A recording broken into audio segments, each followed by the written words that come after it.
নমস্কার, আমি কুন্তল এশিয়ান কাউন্সিলের পক্ষ থেকে আপনাকে অনেক শুভেচ্ছা জানাচ্ছি। আশা করছি আপনারা অনেক ভালো আছেন। স্পোকেন ইংলিশের আরও একটা দুর্দান্ত ক্লাসে আপনাদেরকে স্বাগত জানাচ্ছি। আপনারা সকলেই জানেন, ইংলিশে যদি আপনারা একটা স্ট্যান্ডার্ড ভার্সনে কথা বলা শিখতে চান, তাহলে স্ট্রাকচারের কোনো বিকল্প নাই। To become fluent in English speaking, you need to study grammar. Many people think so.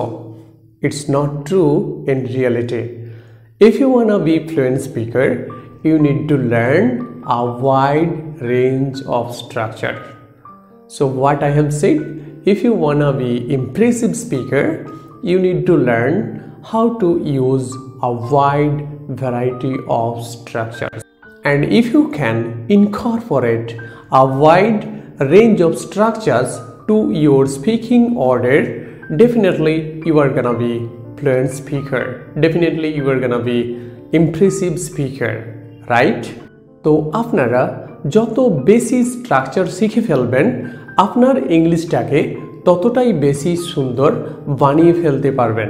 আজকের এই ভিডিও লেসনে আমরা শিখে ফেলবো অসাধারণ, খুবই অসাধারণ একটি স্ট্রাকচার, যে স্ট্রাকচারটা আসলে কতটা গুরুত্বপূর্ণ তা আপনারা জাস্ট একটু খেয়াল করলেই বুঝতে পারবেন। তা আমার মনে হয় আলাদা করে বলার দরকার পড়ে না। চলুন তাহলে কথা না বাড়িয়ে, সময় নষ্ট না করে আমরা দেখে নিচ্ছি আজকের এই ভিডিও লেসনের ফ্যান্টাস্টিক সেই স্ট্রাকচারটি। সেটি হচ্ছে কি? সেটি হচ্ছে regardless of what plus subject plus may plus main verb plus object, comma subject verb extension. কি বলেছি বলুন তো? Regardless of what plus subject plus may plus main verb plus object, comma subject verb extension, right? এখন প্রশ্ন হলো, native English স্পিকাররা এই স্ট্রাকচারটিকে কখন ব্যবহার করে? খুবই সহজ, চলুন তাহলে এখনই এক্সপ্লেন করে বুঝিয়ে দিচ্ছে। নেটিভ ইংলিশ স্পিকাররা এই স্ট্রাকচারটিকে এইটা বোঝাতে ব্যবহার করে, যেমন ধরুন একজনের মন্তব্য, একজনের ভাবনা চিন্তা অন্যের কাজের উপর প্রভাব ফেলতে পারে না। এইটা বোঝাতে গিয়ে নেটিভ ইংলিশ স্পিকাররা এই স্ট্রাকচারটিকে ব্যবহার করে। চলুন তাহলে আমরা কয়েকটা বাংলা বাক্য নিয়ে আসি, যেখানে আমরা দেখে নিতে চাইছি এই স্ট্রাকচারটিকে কিভাবে আমরা ইউজ করব। যেমন ধরুন আমি বললাম, অন্যেরা আমার সম্পর্কে যাই ভাবুক না কেন, আমি গরিবদের সাহায্য করা থামাবো না। কি বলেছি বলুন তো? কি বললাম বলুন তো? অন্যেরা আমার সম্পর্কে যাই ভাবুক না কেন, আমি গরিবদের সাহায্য করা থামাবো না। তাহলে এই বাংলা বাক্যটির ইংলিশ এই স্ট্রাকচার অনুযায়ী কি হবে? জাস্ট আপনারা এই স্ক্রিনের দিকে খেয়াল করুন, জাস্ট আপনারা ভালো করে বোঝার চেষ্টা করুন। Regardless of what others may think of me, I will not stop helping others. কি বলেছি বলুন তো? Regardless of what others may think of me, I will not stop helping poor. তো আশা করছি আপনারা এই স্ট্রাকচারটিকে মাথায় ভালোভাবে গেঁথে নিয়েছেন, এই স্ট্রাকচারটি আপনারা ভালোভাবে বুঝতে পেরেছেন। তো চলুন তাহলে আর একটা বাংলা বাক্য আমরা নিয়ে আসি, যেখানে আমরা দেখে নেব সেই বাংলা বাক্যটির এই স্ট্রাকচার অনুযায়ী ইংলিশটা কি হবে। যেমন ধরুন আমি বললাম, লোকেরা যাই বলুক না কেন, আমি ইংরেজিতে কথা বলা শেখা থামাবো না। কি বলেছি বলুন তো? লোকেরা যাই বলুক না কেন আমার সম্পর্কে, আমি ইংরেজিতে কথা বলা শেখা থামাবো না।